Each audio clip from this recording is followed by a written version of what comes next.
2차 세계대전 당시에 한 젊은 군인이 한 여인과 결혼을 하게 되었어요. 군 복무 기간이었지만 결혼을 하였으니 함께 캘리포니아 사막으로 가서 생활을 하게 됩니다. 사막의 이 모래바람과 황량함, 그리고 혼자 지내야만 하는 이 지루함을 매일매일 같이 경험하며 이 여인은 살아가야만 했어요. 이 참다 못한 이 여인이 친정 어머니에게 편지를 썼습니다. 어머니, 저는 다시 집으로 돌아가야 되겠어요. 이 메마른 사막에서 살아가는 것이 너무 싫습니다. 이 사막은 사람이 살아가기에는 너무나도 끔찍한 장소입니다. 며칠의 시간이 지나갔고요. 어머니로부터 답장이 왔습니다. 어머니가 친필로 쓴 아주 짧은 한 줄의 글이 적혀 있었어요.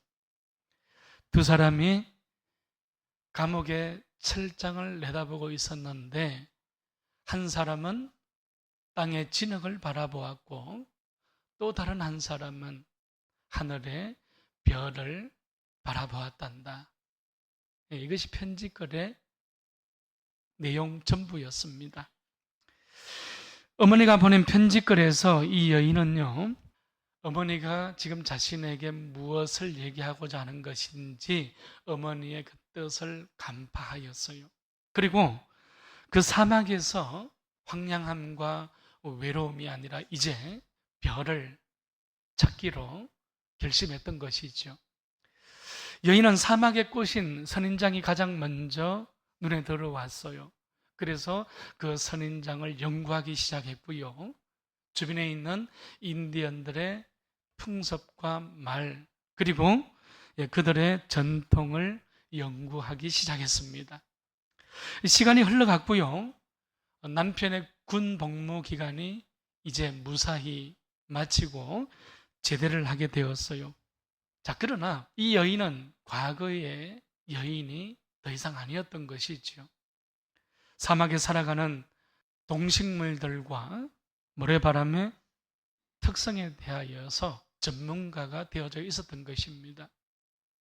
인디언들에게 복음을 전하면서 성경을 번역하였습니다. 이 여인은 사막의 모래를 보고 살아갈 때는요, 원망뿐이었고요. 사막의 그 메마름을 보고 살아갈 때는요, 이 여인은 절망의 시간을 살아갔습니다.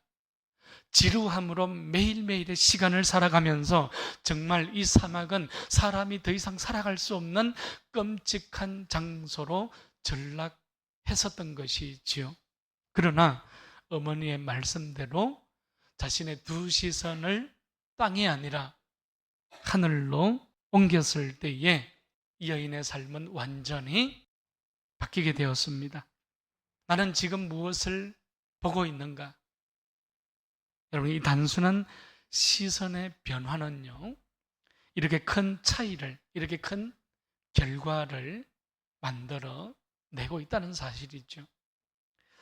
사람들은 언제든지 늘 무엇인가를 바라보며 살아가고 있습니다.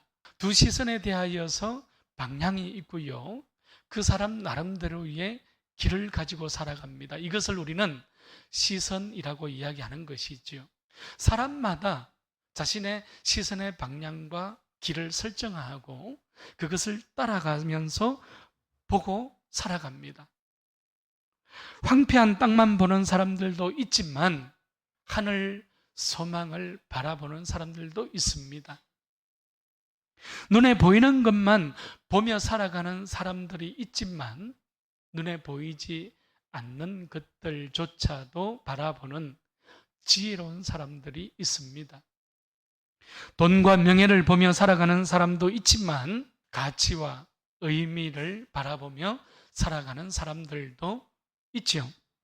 여러분, 다시 말씀드리면 사람의 인생은 그 사람이 무엇을 보며 살아가는가에 따라서 열매가 달라지고 결과가 달라진다 해도 과언이 아니다, 이렇게 말씀드립니다. 들을 수 있다는 사실이죠. 여러분, 왜냐하면 내가 무엇을 보며 살아가는가? 여러분, 이 문제는요, 나의 삶의 태도와 내 인생의 열매를 바꾸기 때문입니다. 비전을 바라보고 살아가는 사람들은요, 그 비전을 준비하며 살아가는 삶의 자리에 늘 서 있습니다. 물질을 바라보며 살아가는 사람들의 특징은 무엇입니까? 그들은 물질을 버는 것, 물질을 모으는데 그 모든 인생의 초점이 맞추어져 있습니다. 신약성경 히브리서는 우리에게 이렇게 말씀하고 있어요. 인내로서 우리 앞에 당한 경주를 경주하며 믿음의 주요 또 온전케 하시는 이인 예수를 바라보자. 우리의 시선을 땅이 아니라 예수께로 옮길 것을 우리에게 권면하고 있다는 사실이지요. 저는 오늘 예배드리는 우리 모두가 땅이 아닌 하늘을 볼 수 있기를 바랍니다.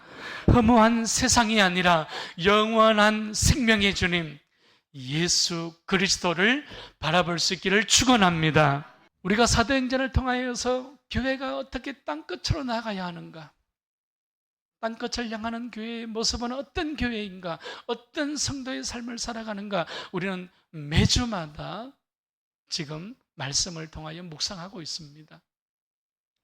베스도는 아그리빠에게 바울의 사건을 설명하면서 예루살렘의 유대 지도자들은 이 바울을 처형하기를 원하고 있는데 바울이 가지고 있는 로마의 법에 의하여서 로마 시민권자였기 때문에 로마 법에 의하여서 지금 가이사에게 상소함으로 말미암아서 이 사건이 굉장히 까다롭고 복잡하고 골치 아픈 사건이 되었다고 베스도는 아그리빠 앞에서 강조하였죠. 그렇게 아그리빠에게 자신을 대신하여서 바울을 심리하여 달라고 종용하였습니다. 그 이튿날 총독 베스도와 아그리빠 왕과 그 여동생이었던 버니게가 위엄을 갖추고 재판 장소로 들어왔습니다. 뿐만 아니라 사도 바울도 쇠사슬에 두 손이 묶여 있고요. 남루하고 초라하고 볼품없는 죄수의 모습으로 지금 이 재판장 앞으로 나와 서 있었던 것이지요. 자, 그러나 바울은 세상의 것으로 치장된 인생이 아니라 예수로 옷 입고 있었습니다. 바울의 두 시선은 예수님께 고정되어져 있었어요. 세상을 변화시키고 복음의 능력으로 가득했습니다. 하나님의 말씀, 하나님의 비전, 하나님의 영광을 지금 붙들고 서 있는 자리였지요. 오늘 1절 말씀을 보니까 아그리빠는 바울에게 말하도록 허락하고 있습니다. 바울의 변론이 시작된 것입니다. 바울은 지금 유대인들의 고발로 인하여서 재판의 자리에 서 있지만 바울은요, 자신의 무죄를 어떻게 증명하여서 이 죄를 해결할 것인가 거기에 고민하고 있지 않아요. 오히려 사도 바울은 어떻게 하면 이 자리에서 예수의 부활, 십자가의 복음을 증거할 수 있을까? 여러분, 이것을 고민하고 있다는 사실이에요. 바울의 시선이죠. 바울은 자신이 처해 있는 상황으로 말미암아 하나님을 바라보고 자신이 처해 있는 상황으로 인하여서 복음을 바라보고 있는 것이 아니었어요. 오히려 그 반대지요. 바울은 오직 예수로 자신이 처해 있는 상황을 바라보기를 원했고요. 오직 복음으로, 복음의 시선으로 자신의 상황을 해석해 나가기를 원하고 있습니다. 그러니 재판의 장소가 더 이상 두렵지 않았어요. 원망하지 않고 있습니다. 고통스럽지 않습니다. 오히려 재판을 받고 있는 이 자리에서 하나님의 일하심이 무엇인지, 하나님께서 또 어떤 일을 행하실 것인지를 기대하는 자리로 변화되어지고 있다는 사실이지요. 여러분, 복음을 증거하는 자리로 바뀌어져 있다는 거예요.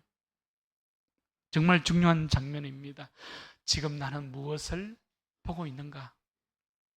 여러분, 이 단순한 질문, 이 단순한 하나의 명제가 고난으로, 또 때로는 절망으로, 때때로는 눈물로, 또 때로는 고통으로 모든 것을 포기하고 싶은 나의 상황, 나의 삶을 반전시키는 열쇠가 되고 있기 때문이지요. 놀라운 장면이지 않습니까? 여러분, 복음의 시선으로 재해석하면요, 고난의 무게가 감사의 무게로 바뀌어지는 거예요. 할렐루야. 여러분, 복음의 시선으로 재해석하면 눈물의 무게가 찬송의 무게로 바뀌어지는 것입니다. 복음의 시선으로 재해석하면 고통의 무게가 은혜의 무게로 바뀌어지는 거예요. 나의 상황이, 나의 주어져 있는 모든 형세가 완전히 뒤바뀌고 있는 것이죠. 오늘 우리 모두가 복음의 시선으로 내 삶을 재해석하고 내 믿음을 재해석할 수 있기를 바랍니다. 여러분, 그러면 그 자리에서 반전이 일어나기 시작하는 거예요. 여러분, 그러면 그곳에서 형세가 완전히 뒤집히기 시작하는 거예요. 무엇이 중요합니까? 시선이 중요하다는 거예요. 이런 놀라운 은혜가 위로부터, 성령으로부터 우리 모두에게 주어질 수 있기를 축원합니다.